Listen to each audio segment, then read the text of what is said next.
going viral too soon in your career is a bad thing. If you get too much attention too soon and your product is not good enough and it's not ready, I don't think consumers give you a second chance. Women love dirty jokes. I feel men laugh at absolutes and women laugh at detail. Creating content is actually a very discipline-driven, complex, hard process. Content creation is distribution. Distribution brings me ticket sales. Human beings have become growth obsessed in every possible way. Do decent art, but be a good salesman.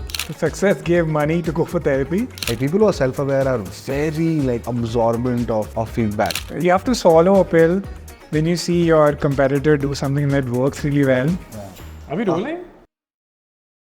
I have been a fanboy so I don't know, I remember dropping you a message on YouTube, I think in 2015 or 2014 or 2015. Yes. On your cover of Sham. No. Back then, you put, and it was a lovely song. I had an emotional attachment to the song because in 2011 my younger brother, the pampered child of our home, went to the US to study. He was at Stanford and he is a classical musician. So he picked up a classical music course by Pandit Amjad Ali Khan, the sarod player. Yeah. And he was doing his PhD in computer science but doing this on the side. And the final exam of that course was like a performance, you had to sing a song and so on, or play an instrument. He sang Sham in like a classical way, with like 2 Spanish guitarists, and it was it's a fun thing. I remember seeing that video like 7-8 months after he had left and feeling super emotional about it. So that song was important to me. And fast forward 3-4 years, I just saw you sitting in your bedroom in front of a computer. I think you were like looking at the lyrics and super casual. And I had no idea you were a comedian. I just thought you were a musician. And then I saw, after a few months, or maybe on your channel, I forget now, it's too long back. Then I saw you and Abhish like being total goofs. I think you guys were traveling the world. I think you guys did a song.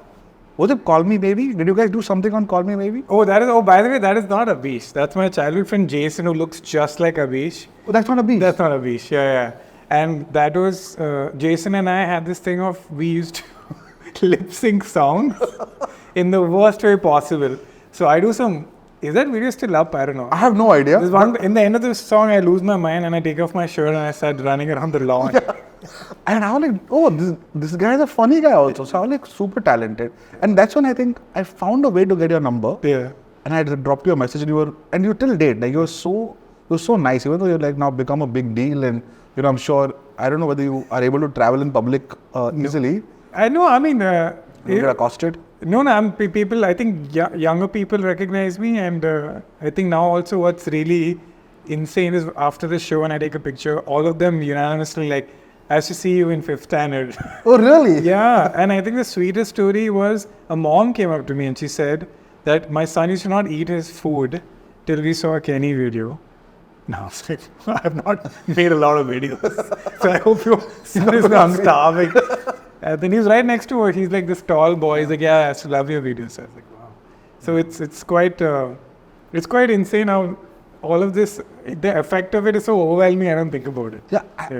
And I remember then I started seeing you a lot more regularly on YouTube. You started touring. You became, you have your special now. And but I think your journey with content is like one multi-dimensional, right? You have done a lot of things. You're a very talented human being. I think you pick up the guitar during sets and all also.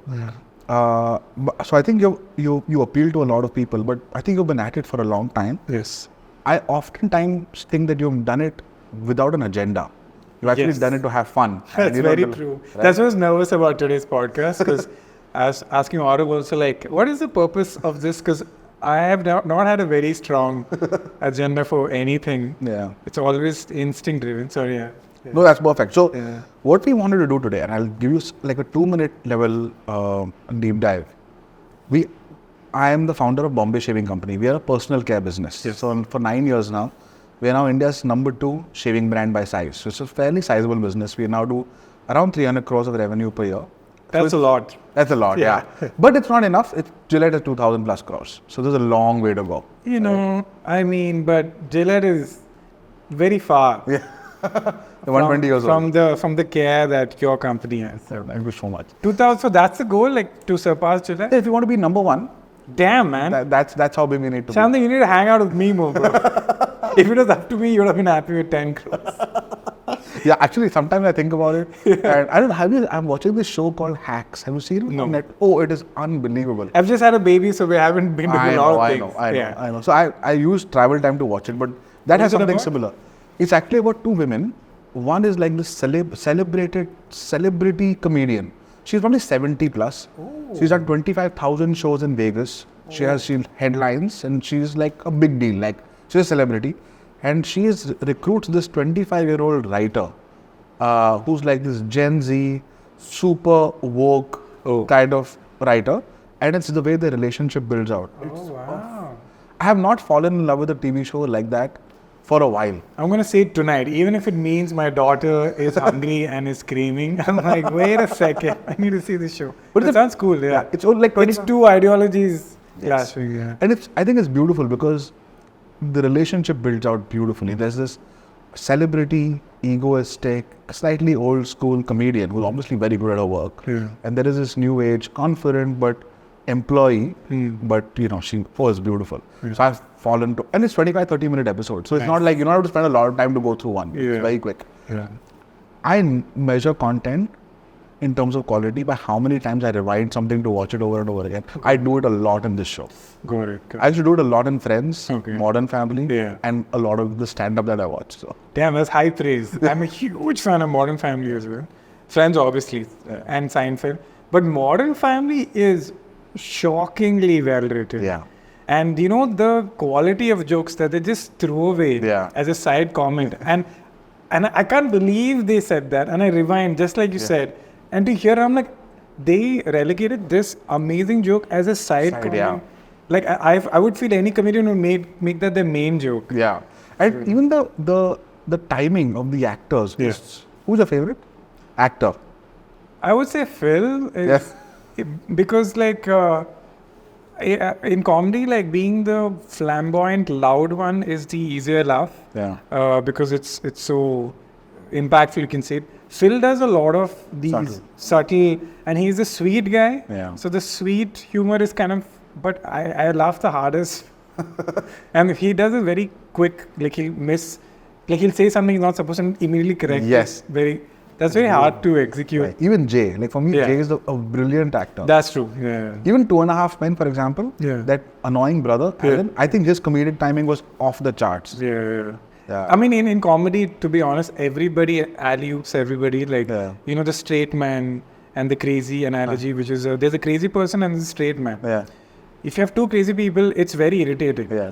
It's the straight man acknowledging the crazy behavior that makes it funny. Yeah. What invariably happens is the straight man is like, ye to interesting nahi hai, but it's because of the straight man that the crazy person looks funny on. Yeah. So Contrast. The contrast. So that's why in Modern Family and a lot of comedy shows, I feel like the person laying the foundation of comedy is ignored. Yeah. Because they're not like the flamboyant one. But yeah. You're right. Even Friends, I think people loved like either Chandler or Joey or all three women. Yeah. But I genuinely felt David Schwimmer was the glue of that show. That's what. Brilliant. Yeah. He took on a lot. Like I think he was made fun of the most. Yeah.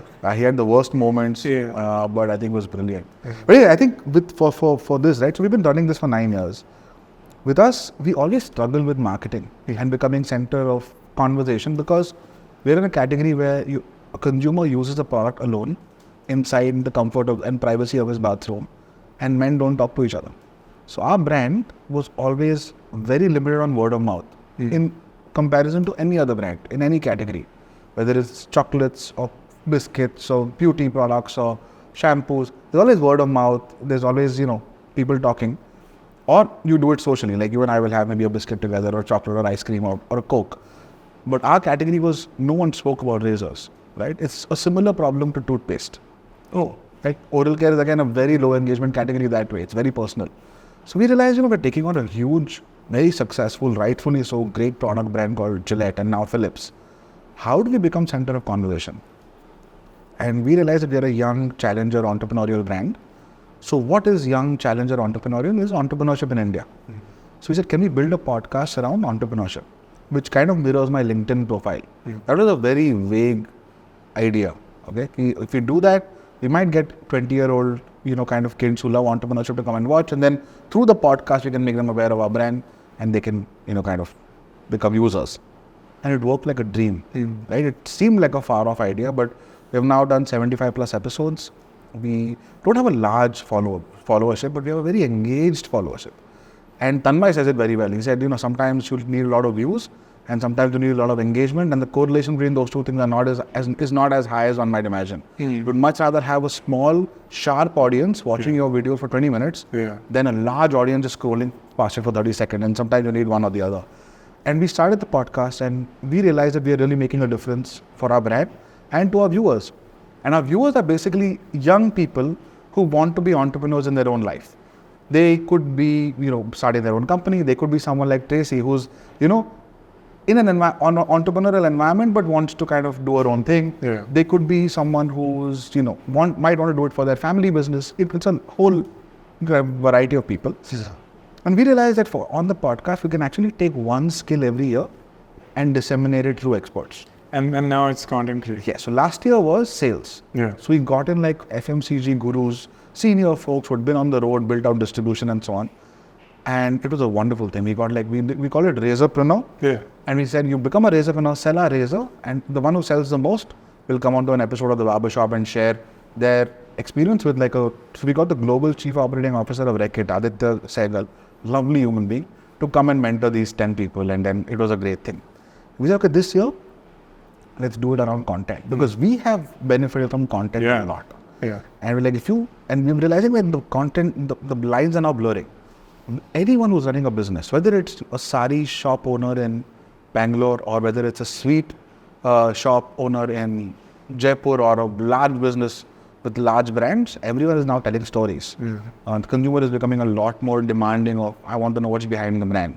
So everyone's getting into creating content, and people who are creating content are getting into businesses. Right? They're building out monetizable properties, assets, skills, all of that. Right? So the content game is now super sharp and will get very competitive. So we wanted to bring in people, and I wanted to just basically know your story of how you started with content, even if it's agenda free. How did, there's in McKinsey there used to be this, this 2x2, right to win, why is Kenny best at this, and size of pie, which is why the market is so big, right? And you kind of have hit the golden one on it because you combine your skills with your audience so beautifully. But talk about what content and what creation has been. That sounds like that was very intentional, but I don't know if I thought about it that way. Also, I just want to highlight what you said, men don't talk to each other. It's such a heavy ass statement that you just mentioned, which is actually what I spoke about in my last special was about a massive, it's a massive lack of skill that men have, which is communication is quite sadly horrific with men. And men, as you said, don't talk to each other. They don't celebrate what they like. Actually, if they like something a lot, the less they talk about it, because then more people will find out about it. So that's a nice thing. I think we should break that down somewhere down. But I don't know. The agenda if the simple agenda was, I did not want to do what everybody else was doing, because I think I had an aha moment in class. It was in 6th standard. I went to Kendriya Vidyalaya, so it's a miracle I'm still alive. Most of my KB friends are all in rehab, so it's a miracle I'm here with you, Shantanu. So thanks. Is Bangalore? All over my dad is in the Navy. Okay. But Bangalore was the majority where I studied, and I remember 6th standard. Everybody was on their desk writing, and I looked up and I just saw everybody doing the same thing. And I was like, this seems like a scam, and I got stuck in it. And I have so much to say and express. This is not it. And that Kira kind of went into my head. And in 10th and 11th is when that Kira culminated into a video camera. Okay. I was like, this is what I like to do. And that video camera I discovered because of YouTube. In 2007 was when YouTube came to the world, and in 2008 it came to India. And I saw kids on YouTube who looked like me, I was in the 10th standard, making videos. So I was like, oh, this is not an adult thing. It's even a child has access. And what kind of videos were you watching at that time? Special effects. There were these lightsaber videos where these two kids had lightsabers. And I was like, how are they doing? And I love Star Wars. And this particular guy, his name was Ryan something, and he had a website, and he put tutorials on how you can make it. And my dad, the best thing he did was give me a computer when I was young. So I was very good with computers. So I was like, it is a lot of work. It's a lot of instruction. It's a lot of focus, but I'm not tired. Unlike school. Yeah. Where it was fun for you. It was fun. It is reading a book or like a textbook, so painful, and listening to a teacher, so painful. But 8 hours I used to sit on the computer and rotoscope a lightsaber. Really? Yeah, and I was like, okay, this is what I want to do. So my content journey actually came from a very straightforward purpose, that I have ideas and a video camera is the best way to realize those ideas. And I really wanted people to see it. Okay. That is an ingrained thing in me, that it's not about just the idea, it's this and me looking at your face. Yeah. I don't know why I'm just built that way. It's a manifestation of the impact of that idea on someone. I would love seeing reactions. So were you always a performer, like in school, Yes. theatre, music, etc.? Yeah, I mean, KV, as you know, in KV, we have none of that. Okay. You're not allowed to sing. If you sing any Western song, you're like reprimanded. You're supposed to sing traditional songs and all. So I used to imitate. I mean, it's true. I think when I was young, I used to imitate the priest in church because it's, again, very painful to sit through. I just couldn't sit through things. So I used to just imitate the priest, imitate my uncle and aunt. And my family is very sweet. They used to ask me to put up a performance. Yes. Like, hey, imitate the priest, show us what you did. So it was always there. And this whole, I knew it was not in isolation. I was not like a painter who just was happy with the painting and then go move on to the next. For me, it's like, I want you to see the painting. Yeah, and tell me how it is. Tell me how it is. Yeah. What has it made you feel? So that was always there. So the biggest advantage I had, I felt, in my career blowing up was this beautiful coincidence of me knowing how to shoot and edit, being good with computers, and being a performer. Yeah. And whenever people meet me and say stand-up has blown up, I'm like, stand-up didn't blow up. I did stand-up for 5 years before I went viral. Yeah. Nobody gave a shit about stand-up. It was confined to small rooms of 20 people who were trying to have a drink. And you were ruining their evening. YouTube is what blew it up. But it's not this YouTube exists, you as a stand-up comedian will do well. You have to go shoot it, edit it, put it up. And that's what blew up stand-up. So stand-up is just a byproduct of distribution becoming democratic. Yeah. So you're right. YouTube is what made stand-up in India. Yeah, that stand-up exists like when I started stand-up, I was 17 or 18. I think Veer Das was doing it for 6-7 years by then. You also had a whole host of older stand-up comedians, right? From Surinder Sharma to Raju Srivastava, etc. They had TV. Yeah. What do you do if you're a kid in Bangalore with no connections to the industry? Yeah. It was only because of YouTube. And in my Amazon special, my last line is thanks to parents, friends, and YouTube. Yeah. Yeah. Because it's the single most powerful. Because I read a lot of books about business stuff as a kid. And I think one thing that I remember still said that Google gives its best products for free.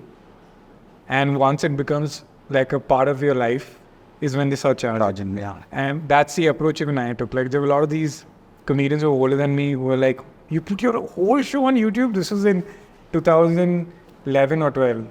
Now what will you do? I think I'll write a new show. It was a lot of this scarcity mindset but I was I remember Google puts their best products for free. Yeah. I was I'm going to put my best stand-up for free. And if people like it, eventually they'll pay for it. Yeah. That young confidence that you'll be successful one day. Yeah. What was the aha moment for you? What was the first time you became viral? Was it a clip? Was it a musical video? No, it is I discovered you through Sham and... That was my pre and Jason I became viral. So you're like an OG person. Yeah. Thanks, Sean. Thank you. My pleasure. You have come from my 1,000 view days. Yeah. I mean, it's a long story. I mean, I had stage fright. Oh, really? Yeah, I had crippling stage fear. So I used to stand on stage in 8th standard and I used to just look down and start shivering. So I don't know. Again, I keep thinking about it was a strong draw for me to go to stage and perform. And I was like, and as you see anybody perform, I was like, I want that. I was very clear as a kid. It was not the after effects of performing. It was, I want to be able to confidently go on stage and tell a story. But if I come off stage, I don't want to talk to anybody. That's not what I want. It's just that able to express. That moment, yeah. Yeah. And again, I read a book about public speaking. I don't remember the name. And the one thing I took from that was preparation. Okay. Prepare your speech 50 times till you don't need the paper. And that's how you get over stage fear. Yeah. And that's how I caught the bug. And then I was also into music because my dad exposed me to a lot of music growing up. So I had that bug of like, I want to play an instrument. So I learned how to play the guitar. Still very shy, very introverted. But this bug of music, performance, telling stories. It was a lot of, I was in first year college when I also started doing theater because again, I hated who I was. I was like, I don't like this shy guy. And I did theater, and I did theater to also improve directing, which I wanted to be a filmmaker. So it was always led by what do you want to do? Because I'm not happy with how the world is and what situation I've been put in. Like, I don't want to be an engineer. My dad's a very smart IIT graduate. My brother is also very smart. I was just not happy. I was like, I would rather be poor and do what I love than I just couldn't do it. I tried a 9-to-5 job. Where you were? I worked in a subtitling company. I won't name it because I just left one day. Okay. So I don't know if they can sue me. So I don't name the company. Can you get sued if you just walk out? No. Were you under bond? No, it was like a per hour basis. But you didn't tell them that I'm not coming. No, I was too traumatized. So it's some random company. I don't think they exist now. How long did you do that for? 2 months. Okay. Not a long time. Right? Yeah. Okay. I did 9-to-5. Again, same movement happened. I was at a traffic signal and I looked to my left. It was 8:30 in the morning and there were people on bikes and they were all like just waiting in the signal like that. And I was like, they are unfortunately in a situation where they have to support their family. Correct. But I have that privilege where my parents are okay. Yeah. So why are you doing this? Yeah. So take that risk. You're not forced to take a job. Yeah. So that was that moment, like, just do something before your dad starts asking you, what are you doing with your life? So I just did everything, Shantanu. I did freelance shooting, I did corporate videos, I did even corporate training. I just scammed my way into everything. I think anything but sitting and doing something I don't love. Yeah, I completely. But you touched upon a very important topic, which is creating content is actually a very discipline-driven, complex, hard process. Yeah. Because you see only the culmination of it eventually. I went to a Gaurav Kapoor, I don't know, you know this comedian? I love Gaurav Kapoor, yeah. Incredible. Actually, we're shooting with him in Delhi in a few days. And I went to one of his live shows in September and he said, all the women here are thinking Gaurav has become fitter. So we want to know what diet he's on. All the men here are thinking, isme kya hai? Even I can do comedy. Yeah. And it really hit home. I agree with him because everyone thinks that they can do it and it's so fucking hard. Everyone thinks today that they can make a reel or a piece of content or a podcast that can go viral. It's not easy. It requires understanding of distribution. Tanmay said interestingly, he said, content is increasingly becoming very nepotistic. Like you need to know people who will kind of collab with you, etc., etc. Starting from scratch becomes very hard because obviously everyone's getting into it and there's like a massive supply of content. So it's much harder today. But it requires a lot of work. It requires resilience because you have to go through so much failure, rejection. I go to therapy mainly for this, like the amount of how hard you are on yourself about am I making enough videos, am I doing enough, am I as entertaining as other content creators. Like it's a lot of mental duress. Even it's constant, no? It's constant and it's not healthy. So I don't think it's a healthy field to be in because it's every video, every stand-up performance, you're starting from scratch. You don't have the benefit of being a comedian for 10 years. You don't have the benefit of making 300 videos before this video. Yeah. Someone is watching you for the first time. And someone is watching you with this new context of how pop culture is right now. Yeah. So if, for example, even this podcast, I think like 5 years ago, the way people do podcasts was far less well produced. Yeah. Now people don't see a good mic, they tune off. They're like, I'm hearing, mujhe nahi sunna hai. Yeah. That's not your fault. I mean, imagine you did this 1 hour podcast, like, I don't like the background. Next. Yeah. So it's a very heavy toll it takes on you. So if anybody's getting into this, that's why I feel I survived for like so long. It's because the intention was never the views or how I'm scaling. The intention was, am I able to make a video on an idea that's exciting me? Yeah. And that beautifully kind of translates into doing different things, which is good for your audience. That translates into having some sort of discipline to not stop because you're not getting... It's a very nice hack to stay in the business for long. It's very counterintuitive. Yeah. So not look at the outcome, but look at the germination reason. Yeah. That you have a good idea. Does it breed insecurity constantly? Is that what therapy and like switching off is involved? Because for me, for example, I read a lot of comments on my YouTube man. videos. Everybody says don't read comments. Like, of course we'll read it, right? Yeah, I know. And I'm like, people are mean, man. They're very mean.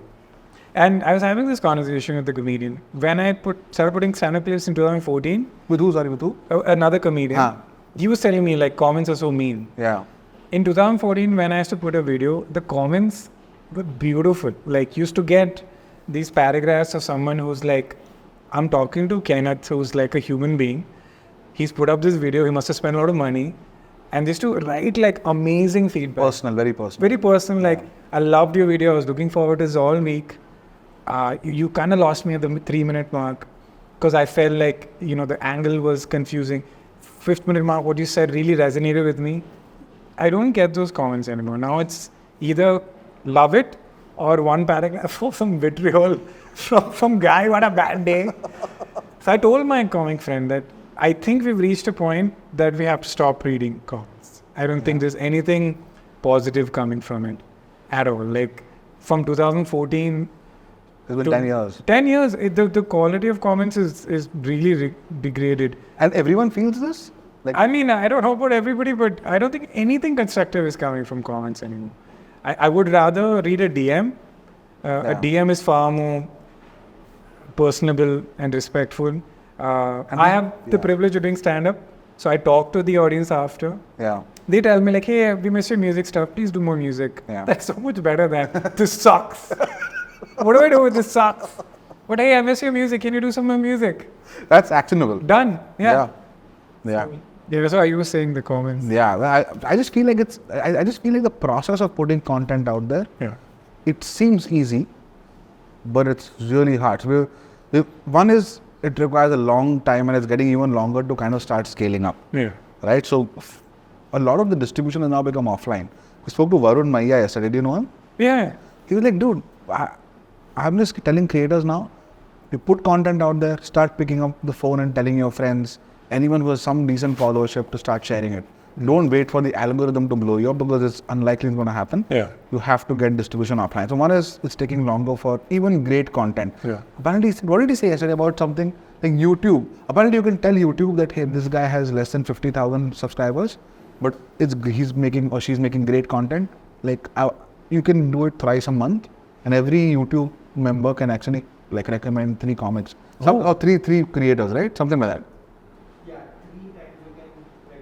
Yeah, I really love this person who has less subscribers. So everyone is realizing it's getting harder to get attention. Second is, of course, there is impatience in the viewer. Yeah. In 2014, people can watch a 15-minute video and not get distracted. Today, I think I've now seen TV shows coming out in 1-minute episodes. Like the dopamine hit or like the shortness of attention is like, I sometimes wonder about this, like.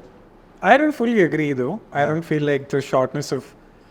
I think things can exist at the same time. Yeah. I think both are happening where I love reels. Yeah. It's my favorite pastime. Yeah. And the joy it brings me, I would say surpasses stand-up. Like sometimes I look at a reel and I'm like, why am I even doing stand-up? This one reel is the funniest thing I've seen in my life. At the same time, there are moments where, like I see your podcast, I'm a big car guy. The Autocar has a great podcast with Hormus, who's like, has these amazing stories about the automobile industry. I actually will watch the whole 50-minute, even though I should be taking care of my child. So I think both exist at the same time. But you said an interesting thing. You said even great videos don't get attention. I just want to, I don't know, this is a piece of advice is, I don't think anybody deserves to go viral. Like, it's out of your control. Like Yeah. I am very lucky that I was at the right place at the right time. The older I get, the more I realize that everybody works hard. And I worked really hard. There's no denying it. I started making videos when I was 17. I didn't go to a lot of college trips and stuff because I used to shoot videos and edit. Because I was so obsessed with making a career out of content creation and performance. I sacrificed a lot, but it still could not have happened for me. Did your friends make fun of that? Like, did they think that it was either attention seeky or like totally off the regular? Yeah, they thought I was like, off. I don't think they thought I was attention seeking. They really thought there's something off with me to spend so much time on videos. And the videos were silly. So they were like, it's not like you're trying to change the world. You're not putting some motive. You're just doing silly, dumb stuff, but you're spending 12 hours to edit it. Yeah. At what point did you realize you're onto something? Was it an aha moment where like, okay, fuck, I'm actually doing something right? Like, I had more that I think I should stop. Because when I went viral in 2014, by that time, Tanmay, what went viral? the middle class restaurant clip. By that time, Tanmay, DVF, even Kanan and Biswa had gone viral. Yeah. And these were my colleagues. Yeah. So then at that moment, I was like, maybe I'm not good enough. Maybe I should just stop. Were you guys like Yeah. friends? All of us kind of came from the same scene. Biswa, Kanan, me. Were you the Bangalore boys? Bangalore boys. Tanmay was like a very supportive older brother kind of figure. He's incredible that way, right? I still tell him like, whenever I have a doubt in life, I call him up and he gives me like the best advice, which he feels he doesn't. And I thought like, okay, I think it's not for me. I've been creating content for 6 years. I've been doing stand-up for 4. Maybe I should just stop. But everybody said I was good. All my colleagues said, and the worst part of this was like, why aren't you viral yet? That's the worst thing. And I was like, okay, I guess it's not for me. And I think the moment I gave up Is when it happened. I'm not kidding. Like I have my friend group. I put the middle class video edit on my Bangalore friends. They're not comics. And I asked them for feedback. I was like, this is probably the last video I'm going to put. I think this is the weakest joke I have. They're like, this is very good. I said, sure, man. 3,000 people want to see it, whatever. I put it and then hit 1 million. And because I had How long was that? 8 minutes. 8 minutes. And because I had 160 videos before that, like the Sham and the other stand-up videos, my channel could get a following. Yeah. It was not like a one-hit wonder where... Yeah. They saw this 8 minute thing and then they saw 10 more things. Yeah. Yeah. So, the hard work paid off, but it could have not happened for me. So, that's why I'm like, this whole notion that I've made a brilliant video and it's not being seen, I feel like people need to accept that not everyone gets their day in the sun. Yeah. And the reason I'm saying this is because a lot of my comedian friends stopped doing comedy. And my friends who create videos stopped making videos because they thought like me that maybe it's not for me. Yeah. And I think that's a far worse outcome when an artist stops creating. Yeah. So I feel if it's harder now, the byproduct is you'll become a better artist. Yeah. Because instead of 4 years or 6 years that it took me, it'll take you 10 years. Yeah. But damn, at 10 years, if you become a viral thing, you can coast that for another 30. Yeah. Because you have been doing it For so long. And you also honed your craft. Like you are Yeah. much better today than you would have been 10 years back, right? Yeah, and we talk about this in comedy all the time, that going viral too soon in your career is a bad thing. Really? Because you have to polish your craft, find your voice. If you go viral and you're substandard or a mediocre content creator or a comedian, the world has given you this huge opportunity to show yourself. And if you're not good, Yeah. good yet, then you just kind of fall off. But if you had gone viral when you were kind of saturated with experience, then you can sustain that. So when I went viral, I had done corporate shows, I had done crowd work shows, I had done improv. Yeah. I had done shows in a noisy club, I had done shows in 1,000 auditorium. You had bombed multiple times. Bombed 1,000,000 times. So nothing could faze me. So when the opportunity came, I could maximize the shit out of it. Yeah. But if you... That's a very good point. Yeah, and it's actually... it was so devastating to see my friends go viral and then tell that to myself that maybe I'm not good enough. And when I went viral, I had just given up. I was like, I don't want anything from the world. Fuck it. I'd saved up money, and Abhish Matthew was a comic. He said, I'm going to New York to do this improv course. Do you want to come? I said, sure, man. At this point, might as well do improv and quit. And I went to New York. And at that point in 2014, there were 7,000 open micers in New York. Okay. And to get a spot, you had to wait for 6 years. Are you serious? Yeah, in 2014. So now it must be, I don't know. So then it was a perspective shift that Kenny, you're so arrogant that you want to go viral. When you have been doing spots, you've been doing corporate shows. So it kind of made me more humble that, you know what, maybe don't give up. Just enjoy the stage time. And when I came back, I went viral. That's the thing, what they say about brand also, right? Yeah. You would much rather have very small amount of people. Yeah. I think the Airbnb, two people have said this in very different contexts. I don't know if you know this comedian called Andrew Schultz. Of course, yeah. He said this, he and Akash do like Yeah. now he's blown up. Yeah. Again, I was following him like 10 years back. Yeah. He was doing this underground. Who are you following right now? Let's make a list because we know they'll blow up. Right now, I'll tell you my favorite guy right now in comedy is this, maybe it's a Maharashtrian thing, but there's a guy called Tarang Hardikar. Yeah, I know Tarang, yeah. His weird way of... He'll be so happy to hear. I play badminton with him. Really? Yeah. Is he like that in real life? I think he's putting on a show, but he's Tarang- actually that awkward? Tarang is shockingly eccentric. When we play badminton, I tell Tarang, you can celebrate when you get a point. And he's like, oh, yay. I mean, yeah. Seriously. Sounds like it. But I love him. Yeah. And me and my mom You have a tried good watching- attitude. Tarang, we all think is a great writer, Yeah. a great comic. He's just not blown up there. Yeah. But I think he's blowing up now. Yeah, Or he maybe is. I see a lot of him because Yeah. my mom and me, our Instagram chat is 50% Tarang, Tarang videos. The recent one was about Bombay. And in that also, there is one joke which I think the crowd did not catch. Yeah, it happens a lot. Tarang will bomb with one set, Yeah. and the next venue he goes, that same set he kills. Really? Yeah, so his writing is very specific. Yeah. But when it kills, it destroys. Yeah, he's like, there is no lead a stray road. And I was like, this is such a brilliant joke. He's talking about linking road. He's like, all roads are linking road. Yeah. There is no lead. And the audience was like, I was like, fucking, I had to pause and finish laughing. Yeah. But I was like, why isn't the audience doing this? Yeah. But yeah, Tarang is someone. You saying Andrew? Andrew Schultz and Okay. Brian Chesky, the Airbnb founder, they both said something interesting. And probably in hindsight, the Airbnb founder said, you know what, I would much rather not scale the business too much, only to 100, 200 people who use my product and fall totally in love with it. And I will iterate my product only for them. Yeah. My experience, my product, everything only for them. And Andrew Schultz says the same thing. I had to go into these underground, clubs and 5 people in the audience and keep iterating it to know who what I stand for. And even like for brands, I think it's the same thing. If you get too much attention too soon and your product is not good enough and it's not ready, I don't think consumers give you a second chance. It's a gift and a curse. Like Kanan and I were talking about this, how when we were young and doing open mics, we tried way more risque jokes and we found the ceiling and then we used to scale back. Oh, really? Now we can't do that. The consequence is too high because everybody knows who I am. So I can't just go to an open mic and say something. See, when I just disclaimer, comedians don't mean what they're saying. Yeah.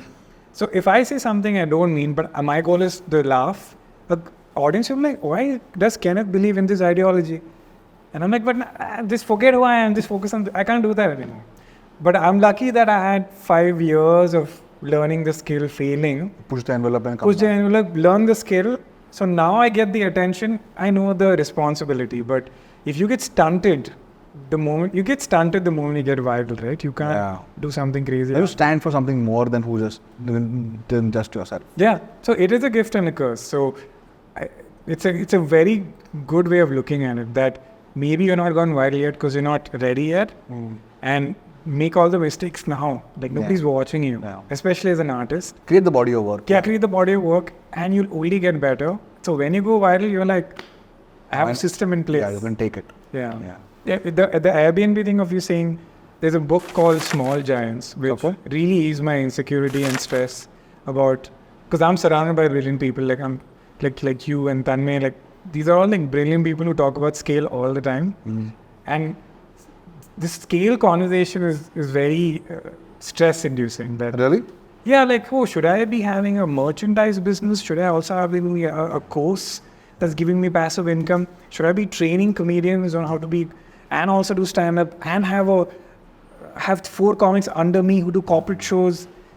And then I read a book called Small Giants that spoke about restaurants or small businesses that chose not to scale. Yeah. And they are very happy with their 1 million, 2 million, 3 million turnover every year. They're very happy knowing every employee by name. And that gave me the validation that it's okay to have a 5-person team versus a company that's scaling all the time. Because I didn't find joy in that. Yeah. And I thought, is that wrong? I was like, no, that also exists. You can do both. Yeah. So It's a very philosophical thing you're saying, because I think post World War II, post 1895, the Industrial Revolution, human beings have become growth obsessed in every possible way. Yeah.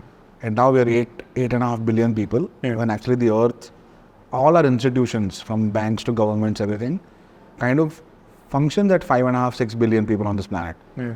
We shouldn't be 8.5 billion people, right? And now we will kind of cut down and lead to a lot of social mess. And I think our obsession with growth as a species has been rather painful. Yeah. So, What is the saying when a content creator goes viral? What is the comment section? What happens? That now this person is going to suck. really? Right, that's the pattern. A content creator starts off making meaningful content from the heart, and they make nice, they put a lot of love into it. They go viral, and suddenly you notice a shift where the money starts coming in. They get separated from, sorry to use the word middle class or whatever, from the common folk, and then they become in a bubble, and then they become the successful content creator. And immediately you can see the audience disconnecting from them. Really? It happens to stand up all the time. Like they say Kevin Hart was funnier when he was poor. This fellow, Jamie Foxx, talks about it in with Seinfeld, that you start making jokes about, stuff with my Range Rover. Yeah. And then the audience is like, what? We're like, what are you talking about? Then he's like, when I won an Oscar, I kept the Oscar away because I didn't want to get that bug of like, I've arrived. Yeah, I've arrived. Because what you started off and you amassed that audience, you lose them when you start doing this disproportionate scaling kind of approach. And that's what is my fear also. Like anytime I've automated an edit, I can see the audience reaction. And I was like, maybe they were also coming for my edit. They were also coming for my overthinking script. So this growth thing, very clear by our conversation now, I had a big insecurity, maybe I'm not growing. And I think as I've gotten older, also another comment is once you become successful, then you start giving gyan is also the second comment, which is fully true. In my 20s, You should, right? Yeah. I think anyone who reaches a certain level of success, at that point they should start kind of Giving gyan. Yeah, not giving gyan, but I think like what Give Tanmay back. does, like give back, like genuinely invest in the success of other people. They say don't work so hard Yeah. after they become successful. Yeah. It's the audience is like, bro, you got here because you work so hard. Yeah. I think that thing of not giving back, sorry, I meant like don't chase all of this growth and all. But I did chase growth in my 20s, and I got what I wanted, and I realized that I should stop. And you're happy where you are? I'm very happy. I mean, obviously, I'm insecure. I could always I hear another person making more money. I'm like, shit. But at the same time, Those conversations have gone off the charts. No? Yeah. How much money do you make? I'm like, dude. Why are people talking about this? Yeah, man. Is there a number? Yeah, I never got it. Yeah. I never got it. Like, especially in the world of art and craft. Yeah. Like, my mom's a classical music singer. Like, I don't think in that circle of Pune classical music, they ever discuss how much money do you make per performance. It's a very pure art form. And I think content is an art form. And I don't know why. By the way, I love money. I'm just saying I love money. Of course. But it's endless. Yeah. Yeah. I think people are shying. Again, you're right. I think this growth obsession has come with pegging our identities as people to our economic value alone. Yeah. And that's the only measure. And everything else that we do as human beings, whether it's the relationships we build, the social impact we have, none of those metrics have been given any weight. Yeah. And only economic value has gotten weight. And I think it's a very capital. And as an entrepreneur, I know it sounds ironic. It's a very unidimensional way to think about human impact. It's very age related. I did not talk like this in my 20s. In my 20s, I used to tell every comic, you should be working thrice as hard as any other comic. You should be putting content all the time. You should be writing new material all the time. Now that I'm in my 30s, I'm married, I have a baby, and I'm very blessed that I have everything I wanted growing up. Then I was like, bro, like, just sit and appreciate. Like I was telling you, during COVID, I went to my wife's her house in Goa. And I was like, this is why I was working so hard. So I could go to the beach, I could play basketball, I could have a nap, you know.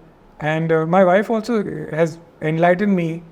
She taught me how to chill, you know, that you work so hard, you go on tour for a year, and you come back and you recover over a month, then you go on tour again, and then you're constantly thinking, was this video funny? She's like, what is the end goal? Like you're trying to make... What is it? What is it? It's to be happy, you know, it's to enjoy. Did you reach that point more, like, did success give you the comfort to think about what your eventual end goal is? Like just the ability to like kind of step back, switch off and think about it? Or was it fatherhood? Was it marriage? Was it... It was therapy. The success gave money to go for therapy. and I'm very blessed that I get to do a career which I love, just doing comedy and creating content. But therapy really helped to kind of be aware of just checking in that you in your 20s you wanted this, right? So you got it now. Now what? Then I'm in that phase of asking that question, now what? So when I create content now, it's what you said. It's like I want a meaningful connection with the audience and not just views. Both would be great. But when I go do a show or when I meet someone on the road and they're like, I see Simple Ken, my podcast. I watch your content. I sit with my mom and I watch it. That is equally as fulfilling as money. Yeah. Because I think it also comes down to marginal utility, right? Yeah. It comes down to marginal utility. Like, so when, for example, pre-2014, I'm assuming the marginal utility of like a super viral video which opens doors for money or paid gigs or the rate going up, etc. would have been super helpful, like very valuable. But today it may not be because your baseline is so different. So the marginal utility is much lower. But now, like that message from like a mother telling you that my son doesn't eat until he sees a Kenny video, the marginal utility is so much more because you're kind of deriving value because you're not getting enough the comments maybe. No, but it's also counterintuitive. That is the approach now. The more competitive the market gets, it's better to be more impactful with a few number of people. Oh, really? Yeah, because that, I have noticed, gives me more work. Because if I have that boy who was seeing me in 5th standard, he's the one hiring me for his corporate event today. So I feel that approach is the approach if you want to grow your business and be sustainable. It's counterintuitive. It's like, oh, how can my business grow if I narrow down my focus? I'm just talking about my career as a comedian and a content creator. Is the more hard-hitting every video is, the more impact I create with a person. Then that I've seen this happen. They're like, I have to get Kenny for my event. Because I like him. I've made a connection with him. And that's very counterintuitive to make 2,000 videos which are just surface level. You had a calendar and calendars work, but not to the level of it's superseding the inspiration. So many of these events have come where they were like, I saw you in college, you helped me during a tough time. We had an event, so I thought of you. I think that's achieved both. I'm happy as an artist. My career is going to last longer because I'm motivated by the idea. I'm creating a higher impact with a smaller number of people. I'm making 1,000% kind of impact on them. So when they have a monetary idea, they come to me. I don't deserve, I think, half the projects I get because there's somebody out there who gets way more views than me and is way more popular. But I feel people come for the impact. For me also, like Mukul, my team has kind of, we've had very successful CEOs, founders, creators, and this is like, for me, this is a very far more fanboy. With everyone else, I'm able to keep my own a little bit. But with you, I'm like, oh man, I'm super, like, I'm not making this up. No, genuinely, I'm not making it. Because you did for me, like I'm a little older than you. I'm older than you maybe 4-5 years. For me at that time, I'm like, fuck, this dude is so talented and so sweet. That is, like, you genuinely are, maybe it's a target audience thing, maybe right time. Right. Even target audience. What is the narrative now? That if you're creating content created for the young 20s, or the young Gen Alpha, and then again I went into one slump with the new special. I was doing the jokes about being 30, being married, parents getting older, they're gonna die someday, your health. And I'm watching Gen Alpha yawn in the open mic. Really? So I had a full like, oh my God, my career is over. They can't. I have outgrown the audience. I'm fucked now. Like, what do I do? But then I was like, there are two choices. Either I'm unhappy and I do what makes the audience happy and fail, or I'm happy and fail. I thought I would rather be happy and fail. So I just wrote a show for people in their mid-30s, which no brand right now is focusing on. They're focusing on the 18 to 25. Yeah. Us also, yeah. Yeah. But like nobody wants to focus on the 35, 40-year-olds. This I also learned from Adele. Adele also famously said, who's making an album for the 30-year-olds? Yeah, it's true. And I was like, no, I'm going to write the show I want. I'm going to talk about fighting in a marriage. I'm going to talk about parents, the fear of losing your parents. I'm going to talk about therapy. I'm going to talk about my friends dying of heart blockages. Yeah. Who wants to hear all? But I really wanted to talk about it for some reason. Yeah. And I wrote the show. It was very difficult. I started touring with it. And I could see people coming again, thrice, with their grandparents, with their parents, with their young teenagers also, because I had a lot of intergenerational jokes. And then the counterintuitive thing happened. I wrote for an audience demographic that nobody cares about, which is not the business approach. But then I sold twice as much tickets because the first time they came, they're like, I can bring my dad for this. I can bring my niece for this. So I sold the same ticket twice. And then to a larger age group. And also optimized it. I didn't swear. I didn't have any dirty jokes. So I knew I could get families to come sit. So I'm saying like, it's not it sounds like an artistic approach. It's not, it works very well as a business approach. But talk about your process a little bit. Like, what's your process of content today? Like now, you have Netflix special, you're on Amazon, you're all over YouTube, you have a certain distribution might that already puts you in a place which, like you said, you can't be very risque and you can't go down that path. So what's your process today when it comes to creating? No, when I say risky, the comedian's bar of risky is very high. Yeah? Yeah, like we say some horrific stuff, but it's not too bad. Like you can do ideas. But the approach is, I'm in a very unique situation where I have access to these platforms. Like if I go talk to a Netflix or Amazon, they give me the privilege of talking to them, which came from the YouTube virality. So I can't just, discredit that. Yeah. But the approach is, it's not anything new. I always, when I'm in doubt, I just go back to myself. I'm like, Kenny, don't lie to yourself. Would you watch this video? Like, that's one advantage comics have. We know when something sucks. Yeah. Because you can't get away with it. Like if you have a bad song, the audience, I'm a musician as well. If you have a bad song, they clap at the end of the song. Even if it's shit. Yeah. And if it's a great song, they still clap. Yeah. Comedy, if it's not funny, nobody's laughing. It's very hard to make people laugh. It's the worst. I don't know why I do it, but it's just such a great challenge. Yeah. You could be a comedian that's 10 years veteran or 10 months veteran. You have the funnier joke, you will get the laugh. It's no bullshit. Really? Yeah. I always think that people laugh at reputation also. No. Like I think, like for example, if Dave Chappelle says anything, or if you say, like, if it's not funny, maybe you'll get that momentum for 5 minutes. After that, it's silence. They're like, it's worse. They're like, ye kyun bomb kar raha hai? Oh, really? Yeah, that's why it's so hard to write a new special, because they're like, Kenny, Sebastian, they all clap, enough new material. And then the guy who came before me is an open micer, was done his material for like a month. So he's killed. He's done a great job. I come with new material and bombing. They start looking at each other. They're like, does this guy... I'm like, I'm sorry, it's a part of the process. Jokes really humble you. When you write a joke, it's not funny. It has to get there. So what's your process like? Yeah, so the process is simple. I'm like, if it's a surface level, one chuckle joke, it goes into short form. Okay. Because it's not, the person's not going to remember you, they're going to swipe through. So just give up. Do the fun, quick laugh. So that's a shorter reel. The long form YouTube video is where my heart and soul goes into. Yeah. A lot of people think that YouTube is like the temple of content. It's still the temple of content. Everything else is kind of peripheral. I think I saw the podcast. Tanmay also said like it's the appointment watch. It's like people are coming there to click the video. So that's where I show my craft. It's where the edit is that I also edit my videos. So 20, 30 times edit, sound mixing, color correction. It's where I showcase my talent, because I would say even more than Amazon or Netflix, most people in the planet are going to watch YouTube because it's free. You can't beat free. Yeah.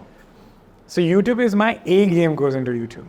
And another approach is also, I get caught up on, will this video do well, blah, blah. I always go back to what would 17-year-old Kenneth want. He's excited about an idea, make the video. Because could you predict that middle class video would go viral? No. So stop assuming you know the audience. Just make sure you didn't put a lazy video. Like, make sure you're happy.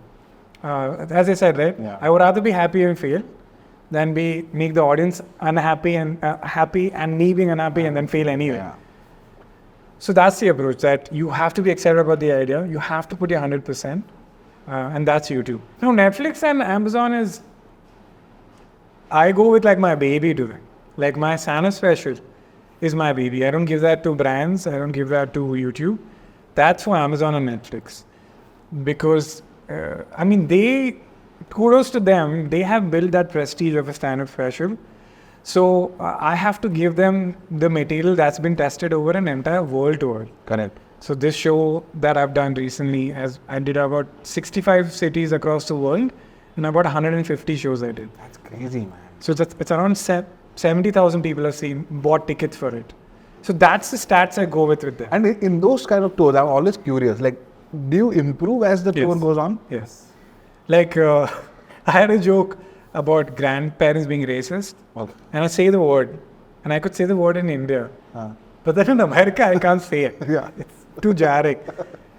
So I modified it in America. Sometimes a joke needs more context. Sometimes the audience is very intelligent, so I don't need to spoon feed them. So it constantly improves. And I started noticing older people were coming. People are bringing their grandparents. So I think I should do one more joke about grandparents. Young people who are coming, 30-year-olds were getting their parents, their nieces and nephews. I was like, okay, let me put like a fortnight joke. So that creme de la creme reworked 200, 300 times. I'm not exaggerating, like literally 200 times. I've done that iteration. I'm not even counting the open mics. And I've heard that this process remains the same even if you've been doing this for 40 years. That's what I'm saying. That's what stand-up does. It humbles you. There's no shortcut. You can't write one joke and it'll work. It just...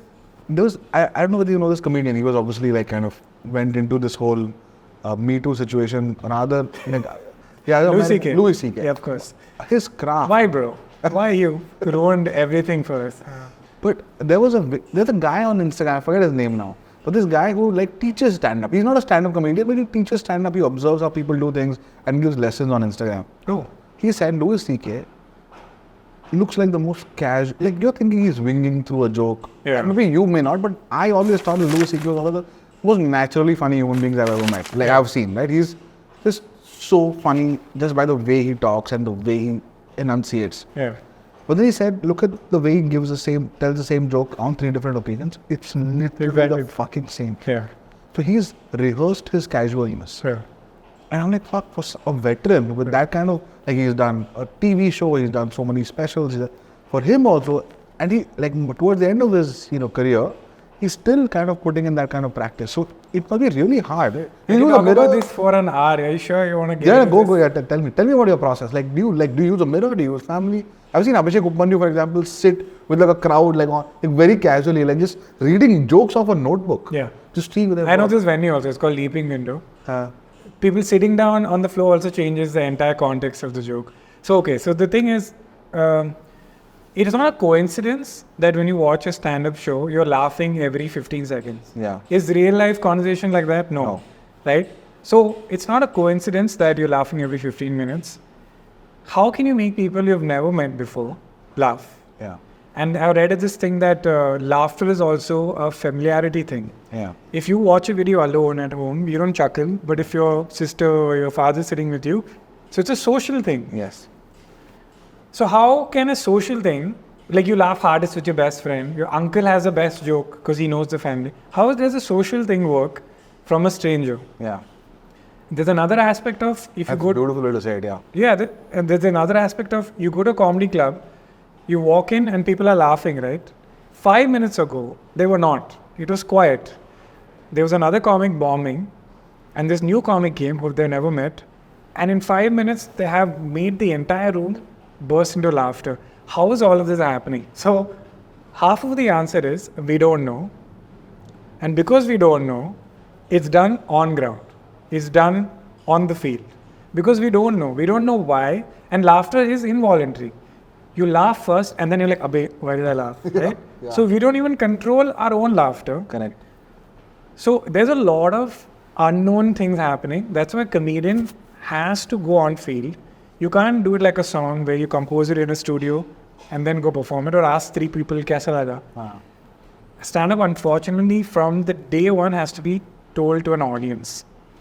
And as you're telling this half-baked idea, you notice that, oh, the women are responding, the men are not responding. But on the 4th sentence, the men respond, and I completely lose the women. And then in the 6th sentence, one old chap giggled there. At the 8th sentence, one young kid giggled. So you have to go back and be like, why is that happening?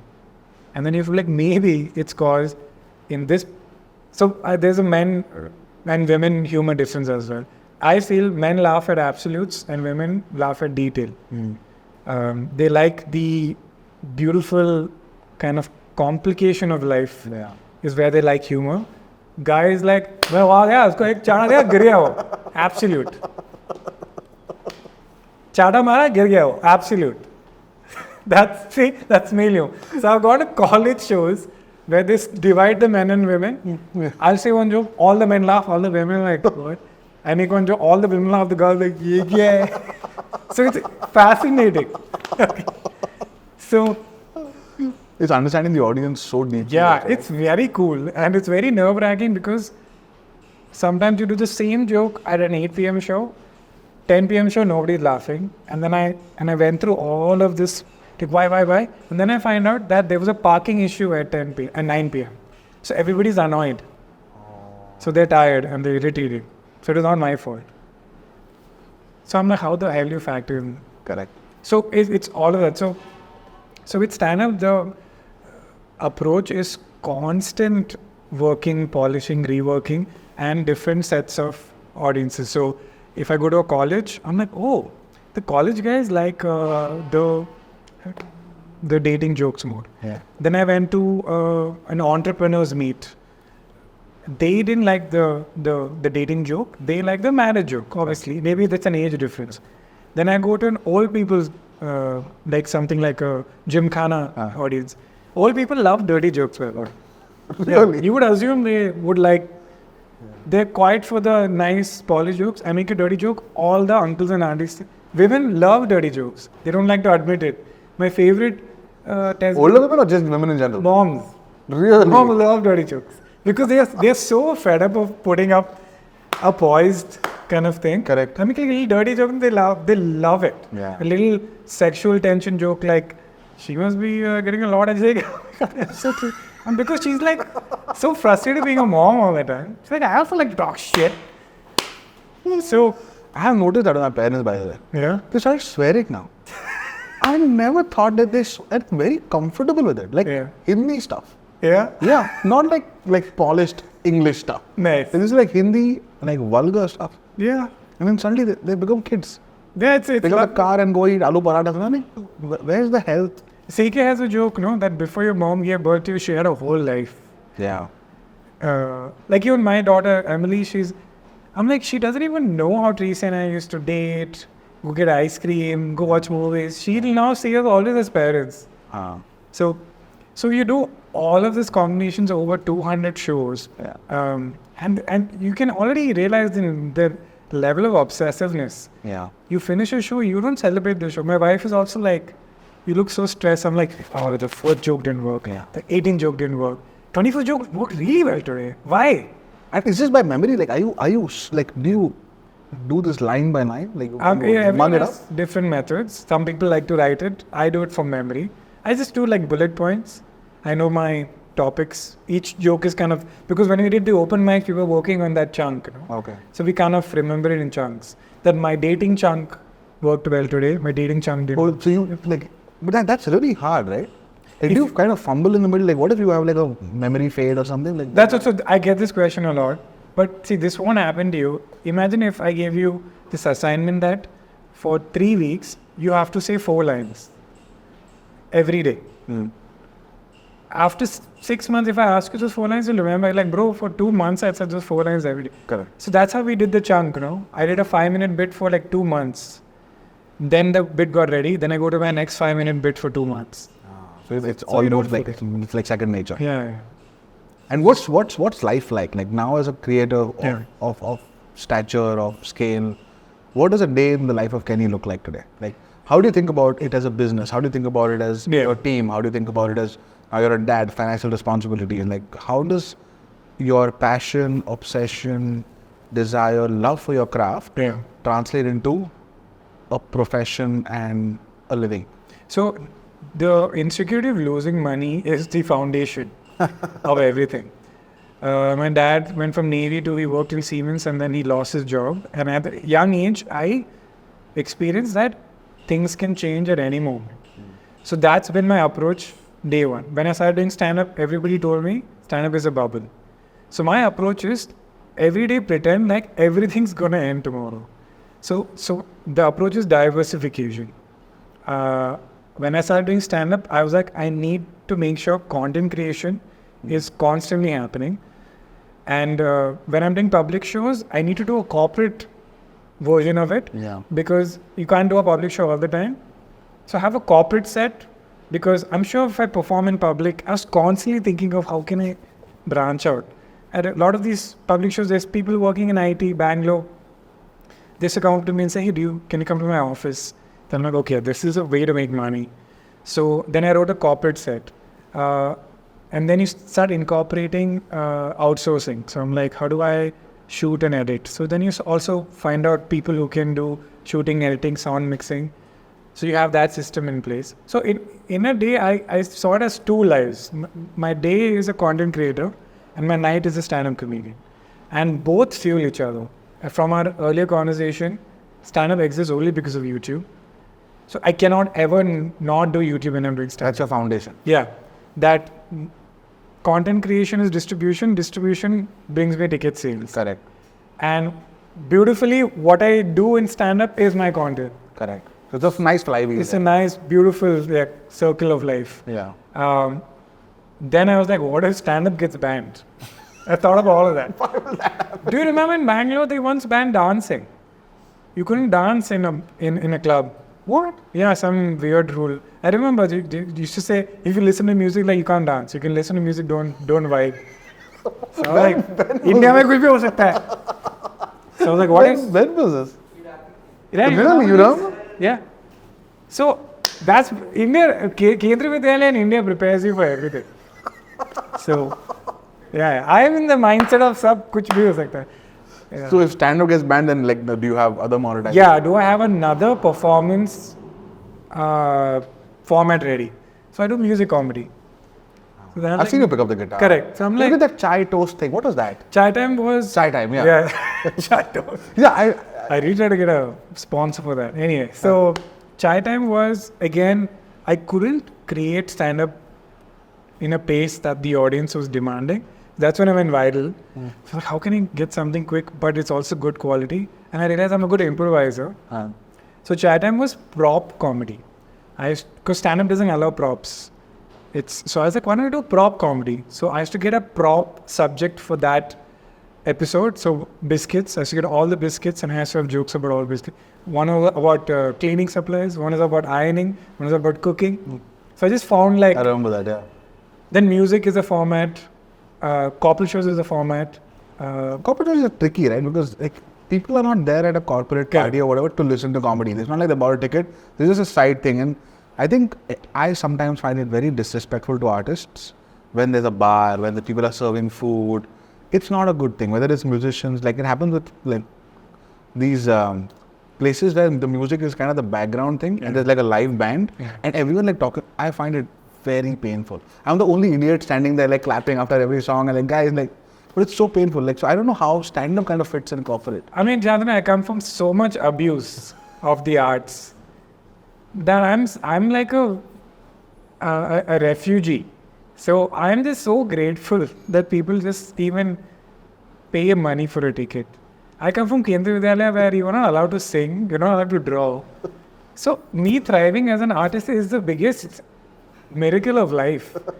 So when somebody doesn't listen to a musician, I'm like, of course, this is normal. When somebody doesn't listen to a comedian or goes to the bar, I'm like, of course.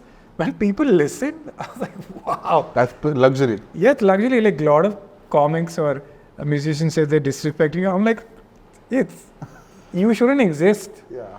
You know, artists can't pay rent. Yeah. I come from that much abuse. So what you're saying is obviously right. But Never do it. also in India, we don't have education and we have poverty. So I'm like, let's fix that first. Yeah. We will come to arts one day.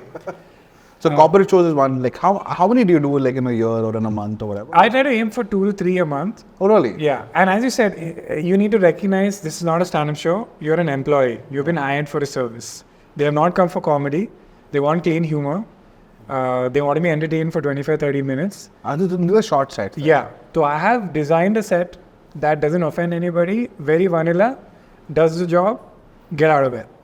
Yeah. So again, these are all diversification. Because what if stand-up stops, I can do corporate shows. Correct. What if corporate show stops, I'll do music shows. Yeah. And then content creation. Have you flirted with like acting and like kind of getting like, because those worlds are very incestuous that way, right? Like you kind of. I explored acting. I realized that the industry has not had the democratization as stand-up. It's still very a closed system. You don't get a good role. And independent cinema have destroyed people's lives. Like they put their life savings, movie flopped, now they're on the road. So I don't want that, bro. I like profit. Startup is very profit friendly. It is, yeah. Musicians struggle to make a profit. Yeah. You need to fly a 6-member team. Musical equipment is so expensive. Yes. Put 5 people in a hotel. Yeah. Stand-up has a very good P&L. Yeah. Because the cost. Okay. Yeah. And even like the overheads are very low. Yeah. Even like the kind of production you need, unless like you're doing like stadiums or whatever. Yeah. Like a really good comedy center. Yeah. With maybe 200 people. Is not that expensive, right? Yeah. So this whole disaster approach helped me during COVID. The moment COVID happened, I had a thriving content vertical, which a lot of comedians didn't focus on. They were like, I'm a comedian first. But I was like, what if they ban comedy, bro? They like, shut up. But when COVID happened, I didn't see any slump in my revenue because I was making. Now the time I was giving to stand-up I was also giving to content. So my revenue was consistent. Wow. So kind of made it risk-free that way. Yeah. So I fully believe if you're an artist in India, miracle, bro. Second, entertainment tax didn't exist for stand-up, by the way. Okay. When I started in 2014, when I used to do auditorium, entertainment tax wasn't a thing for stand-up. Okay. Then the government found out that these guys are making money. We got taxed. So can you believe like they didn't even know what stand-up was? And so that's what I'm saying. Like it's so new that the government didn't tax us. And now they do. Government will find anywhere where there's someone making money. Yeah. Government will find a way to get there. And as they should, like number of people paying tax is low. Yeah. So they'll find other ways. Like they suddenly started seeing startups make money, angel tax. Of course. Then they started seeing, real estate and they kind of went. Yeah. And the GST. Stocks also. Yeah. So that's what I'm saying, like the elephant in the room is 2 things. That you're an artist. It is not meant to be stable. Yeah. So please behave like a cyclone is going to come and destroy everything. Be smart about it. Yeah. Be smart. Always have. I'm not even being like unreasonable. It happened in COVID where you couldn't do a public show. Yeah. For like a couple of years. For 3 years. So imagine if you're a pure stand-up comic, you're devastated. You don't have any other skill set.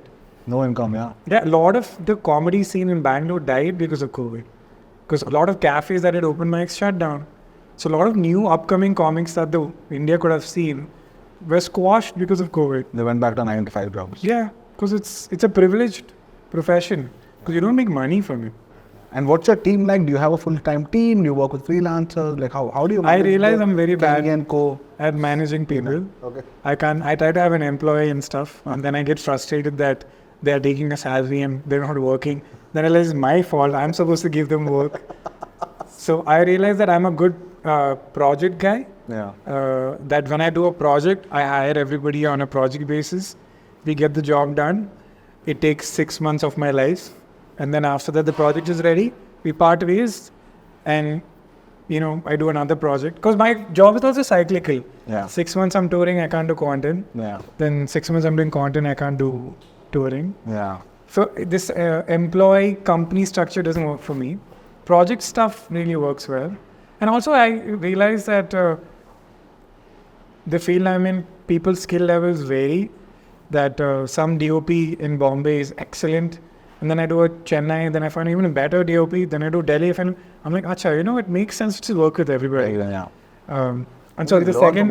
Learn from everyone, yeah. So the second one I was trying to say is the elephant in the room is also, you won't be relatable forever. So that's the kryptonite. No matter how talented or smart or great your content is, you're not going to be relatable or relevant forever. Really? Yeah, it's impossible. Yeah. You can't. It's just impossible.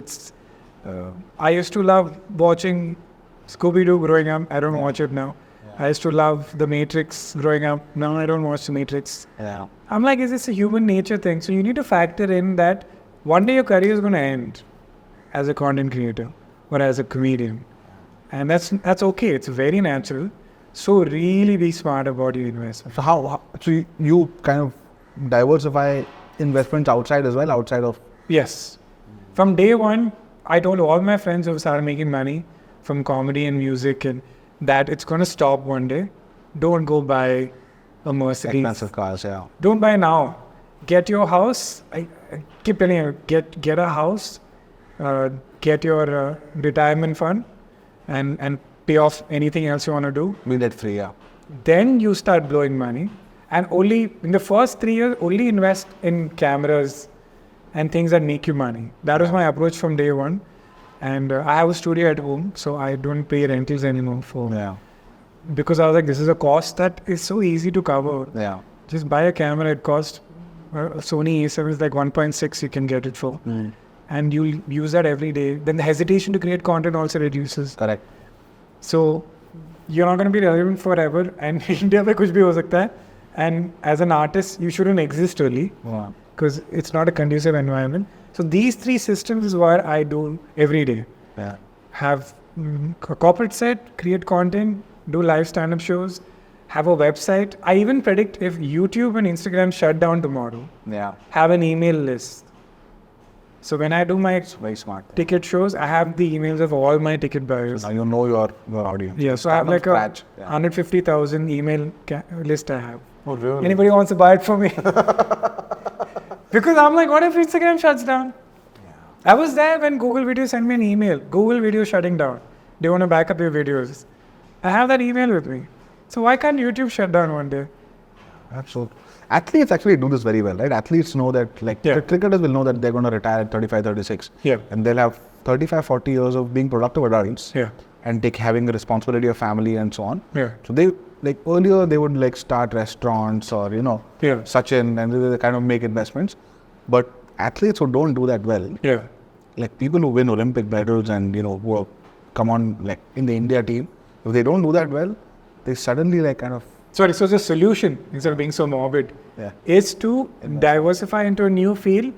Then you can be relevant there. Yeah. Because they're seeing you new in that field, so they don't get bored of you. Yeah. So, it's very hard. Like, for example, you do BarberShop now. It's very hard for you to replace you as a host. Yeah. Like, this people brand is very hard to extend. Very few people have achieved it. But starting, one of my plans is to maybe get into some sort of hospitality. I really like real estate. So getting to some hospitality, getting to some training, or even a space. I love teaching kids. So some sort of that is like a nice avenue to get it. Have you thought about starting your own brands, like getting into merchandising, getting into Yeah. like creator-driven brands? Like Tanmay talks about it a lot. Yes. It's not taken off in India Yeah. fully yet. Like the US is crazy. Yeah. US is absolutely crazy, right? Yeah. From gin brands to tequila to Lunchlies. like cosmetics. People have kind of playbooked it to the T. Yeah. But in India, it's not happened. Have you thought about? I mean, again, I didn't want it to come from a place of fear. Ki you're not growing, you're not expanding. Yeah. It only came from self-preservation. That Like you're an artist, you'll have a limited run, like an athlete. So please be smart. Have a so I thought about merch, and I realized that merch deserves the kind of attention I give stand-up. So मैं करूँगा तो ठीक से करूँगा. I did do it in the middle. I made a massive amount of revenue, but I gave that away to a shelter, which was what was communicated. But I realized I can do it. But then I realized a lot of artists do merch very half-heartedly. They outsource it to somebody, and the audience is not dumb. They're like, "He kya? You put one word and you're selling it."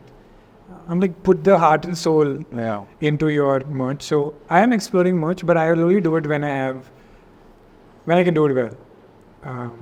But yeah, so these things kind of have kept my career going for a decade, which is go for therapy, have fail-safe, and many fail-safes. many fail-safes, have multiple skill. And as an entrepreneur, I think the one thing I learned is that if you learn everybody's job, like I know how to shoot, I know how to edit, I know how to set a stage, I know how to sound mix, I know how to make a budget. Nobody can fool you also. Yeah. Also, you also come across, like now that I talk to you like one-on-one, you also come across as an extremely self-aware guy. Like you know what you're good at, you're listening constantly. Like people who are self-aware are very like absorbent of feedback. Yeah. I think that's what owns your craft a lot more, because it makes flexibility very easy. Yeah, again, I went to an art college. I studied painting for 4 years. It was the best learning for this field. It taught me that don't get into your head. There were two types of artists. One artist was the one who was pure to the art form, and I won't say his name, but he was the best artist I've ever seen. Created amazing paintings. He couldn't speak, didn't have any sales in his bone, and he couldn't pay rent. Like he used to spend his food money on canvases, and incredible artist. And there was another girl. She used to do splatter paint, which is like the black sheep of the artist community. Like ye to hacker. She used to sell her paintings back then for 25 grand. What are you saying? She couldn't draw an apple. Okay. And I realized the solution is right in the middle. Okay? Do decent art, but be a good salesman, so that you can pay rent. Because the tragedy is, if you're a true artist and you don't make a living, you will do something far worse, which is you'll stop being an artist. You'll quit, which is horrific. Correct. So it's very important to be profitable. That's the reality, right? No one tells you. Like people romanticize every career so much. Entrepreneurship, for example, like I'm guilty of like romanticizing and glamorizing entrepreneurship. It's fucking hard, dude. It's taken a personal toll on me, which I'm not able to quantify or even qualify, frankly, in terms of like 9 years of this. Like it's lonely, it's difficult, it is ego bruising, it is network eroding, it is financially irrational to do it. If it works out, great. The chances of it working out are so low. For so long we're stressed. Like, and we glamorize it because we really want people to create jobs in the country, and we have to.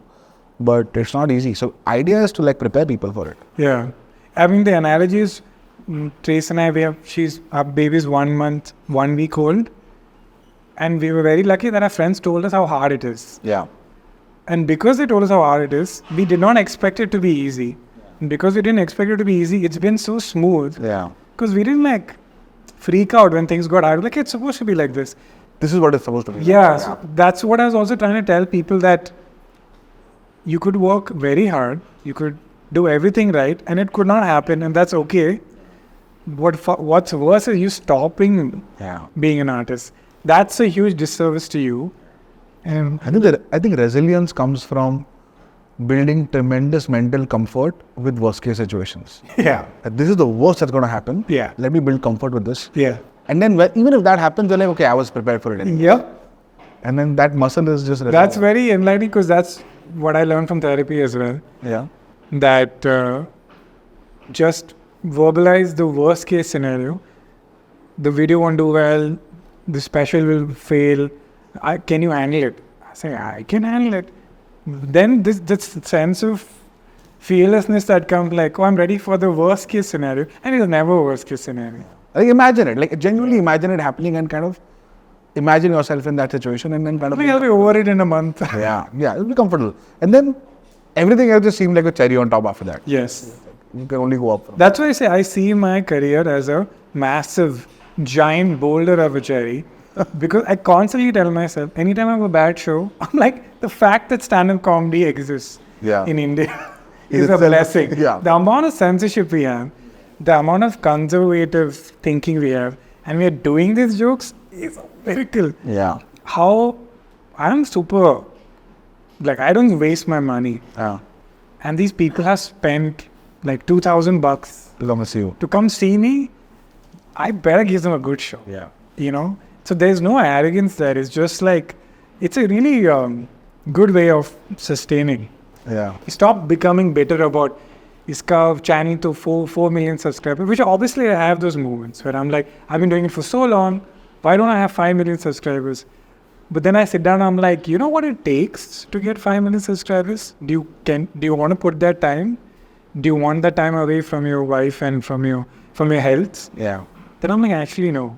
Then I'm like, then don't whine. Yeah. If you can't sacrifice, then don't whine about the outcome.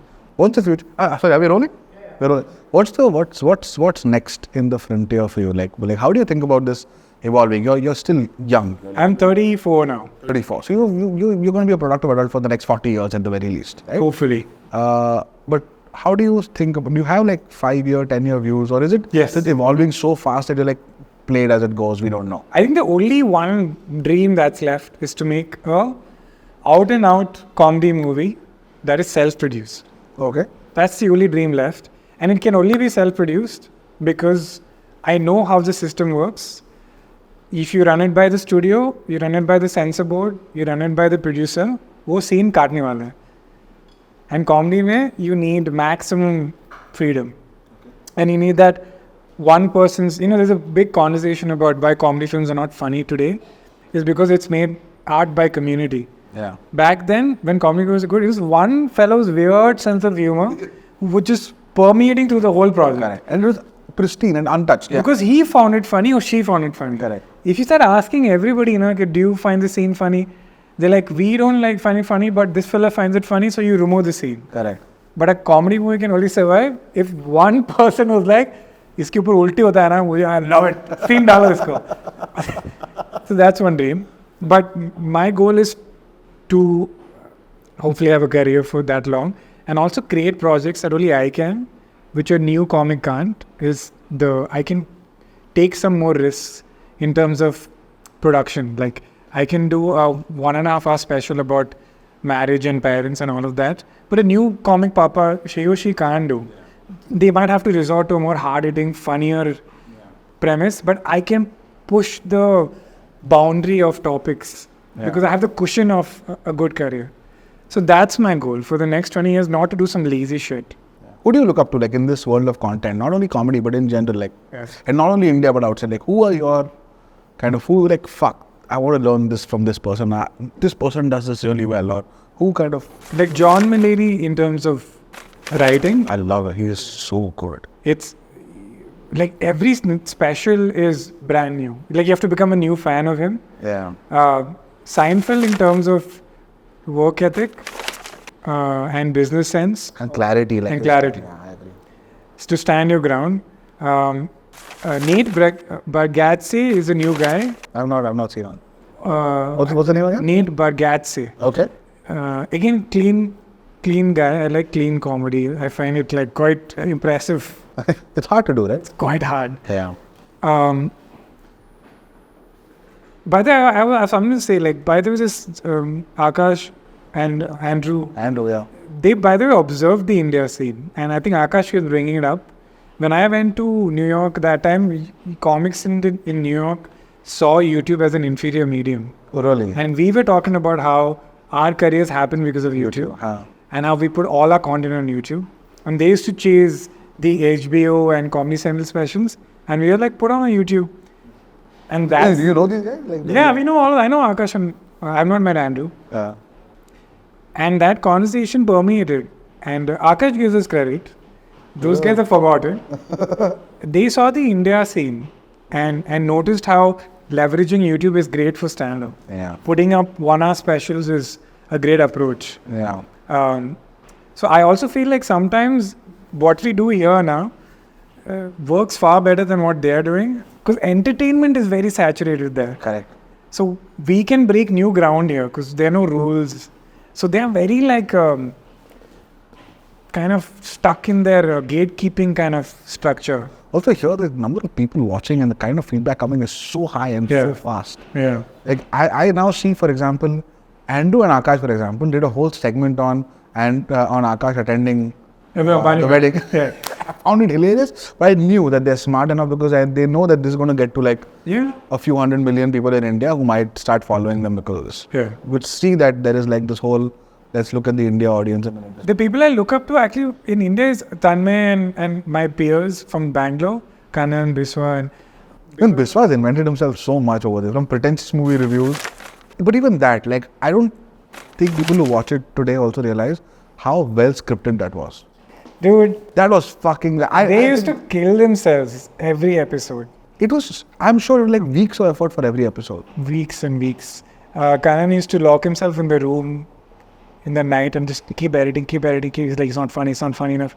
He stopped it for his like mental health because the amount of pressure they were putting on themselves for a video it was like a sensation when a video used to come out.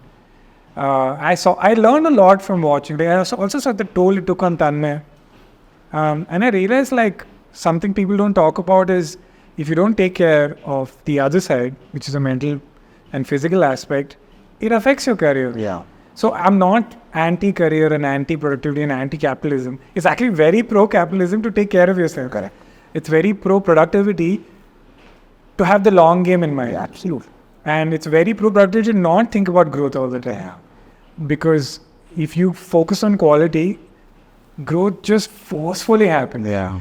It's an outcome. Yeah. It cannot be an input. Yeah. I completely agree. So I keep talking to Tanmay, I keep talking to all my peers, and I learn from, I noticed how the ensembles had an issue of pursuing solo careers.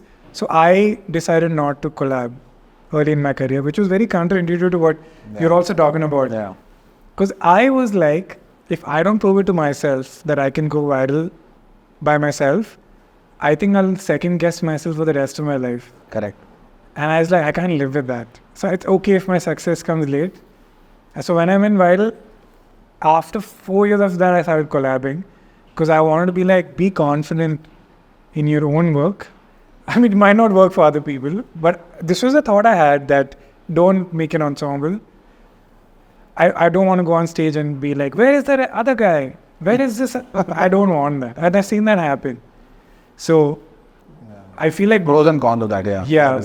So constantly I watch all my friends, like you have to swallow a pill when you see your competitor do something that works really well. Yeah.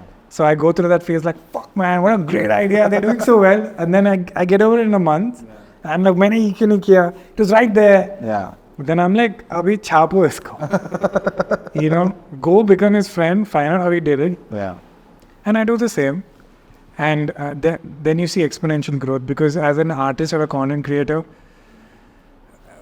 coming back to the college thought was don't become the pure artist and don't become the pure commercial guy.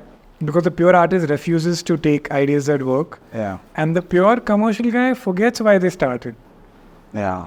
And you also distance yourself from your audience a lot. Yeah. Very interesting. And upcoming artists, like, for example, even Samay Raina. Yeah.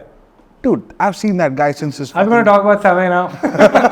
he loves chess, sir. I used to watch him do streaming of chess because I love chess. Yeah. And Vidit and him and like a bunch of these guys do And then suddenly he used to do this dark humor stuff.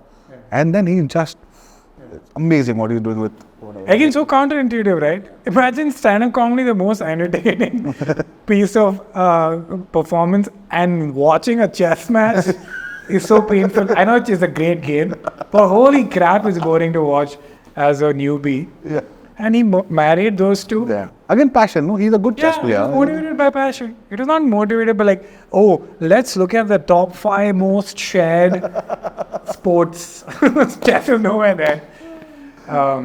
So that's what it's so counterintuitive that, especially if you're in the content creation business, I keep telling people, if you're going to make it so systematic, please go join an ad agency. Yeah.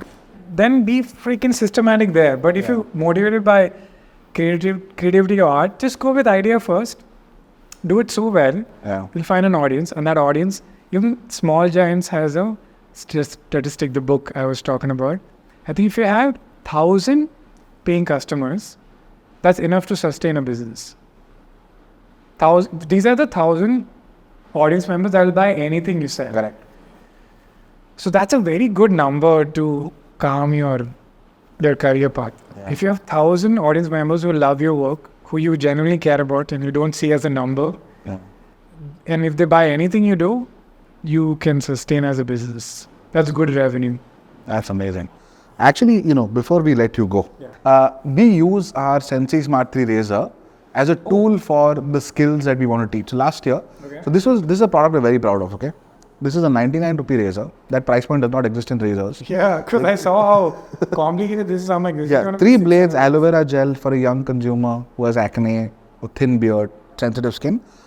You either get like a 200 rupee plus super premium good quality razor, you get a 25 rupee disposable. The 99 rupee price point did not exist. So like the advantage to be taken, so we got this at the right price, packaged it in a young way, all of that, right? So last year for sales, we told people, you buy this and you sell it, and the people who sell the most teach us your sales strategies. We had people in Bombay, local trains going up and down, just selling this. It was crazy to watch, and we learned so much from them. This year, this is your tool to make content. Whatever your platform, community, and it's okay if you don't have a followership right now. Start creating one. But the tenets of content is your content has to be fun and your content has to sell. So see if you can sell this, right? And Tanmay, for example, said, I want to make an Instagram page called Hair Wolf. And he made like this whole Instagram strategy. Varun yesterday said that, I'm going to get creators to I'm going to create a content IP called Beef, and I'm going to get creators to fight with each other, and then they will be represented by wrestlers with bare chests and bare faces, and we should make like a WWE for Sensei Smart 3. And that was his idea. But I wanted to kind of see how you would kind of think about selling the Sensei Smart 3. So I have to sell it in how I would. Would you integrate it in a joke, for example, or in your set, or would you like the way Urban Clap did with Bassi, for example? I feel like people really underestimate the influence of women in men's life. Anything good I have in my life is because my wife told me, or my girlfriend suggested it. So I would do this offline. I have a lot of couples who come to my show. So I would obviously tell the audience, obviously make fun of how unbloomed their partner right now is. I'm sure there is some area they're lacking. With this kind of stuff, you look up front, is it? Yeah, it's right there. Like this fellow, ma'am, he wears a lot of hats. Do you want him to stop wearing hats? This fellow, ma'am, it looks like he's never put a cream on his face. This guy looks too oily. So, and also in a nice way, because some people have genuine problems they can't fix. But this is fixable. You can wash your face. I would offer this razor for free to all the women in the audience who have their partner, and tell them that just if you like this show, please ask your husband or boyfriend to use this. And I think that would actually have an actual ricochet effect where they would go after the show and talk about, Kenny gave us razors and specifically gives an instruction to make sure her husband is shaved. So that would be a good content. That's really cool, yeah. And I would ask for a perk saying that if you manage to shave your beast of a man, could you share it on story? It'll make my day because it makes me laugh. And then I would reshare back. And then people wait, he got women to shave that. I said, yeah, bro, someone's got to do it. So I always make it fun for me first. Entertain self, then everyone else taken care of. Yeah, and then the woman's ending, the guy's like, bro, I think I should have shaved. and to be fair, a woman's opinion on a man's life is quite important. Very important. So that's how I would. That's super smart. Because there are days when I need something and I'm struggling without it. I've told my wife, I still don't buy it. And then she buys it for me. So. But one thing is going to happen is we're going to send you a huge hamper. We didn't get it because they're traveling around. Okay. But we're going to send you a huge hamper at your residence of Bombay Shaving Company stuff and Bombay stuff, which is for Tracy as well, or for other people in your family. And you guys can absolutely have fun with it. Thank you. But this has been such a pleasure. But thank you so much. You've been so generous with your time, your insights, and thank you, you're a really approachable, humble human being. Absolutely. I really like you. So next year, besides stop being humble and appreciative, see, got me at the right time. 2025, I decided to be like an arrogant like prick. So, thank you for calling me. Dude, I'm so ready for my uncle pay. Dude, I still tell you to shut up. Yeah. I think one of my friends characterized it beautifully. He said, you start feeling irrational rage towards young people. That's when you know you have transitioned to uncle. I was like, I feel that all the time. It's not young people. It's irresponsibility and stupidity, which happens to be with some young people. I won't blame a generation, but I get it, dude. I look at, you see those old uncles in a balcony, like, kya kar raha hai? And you're like, what is scary? I get it. His life must be so sorted, and he looks at Chaos. He's frustrating him. I get it, dude. Uncle yell at everywhere. Everybody's dumb fuck, and you should yell at them. I get it. Awesome. Thank you so much. Thank you so much, man. Thank you. Thank you. You should close. This is amazing, dude. Yeah, Thank you. Yeah, man. This is fucking spectacular.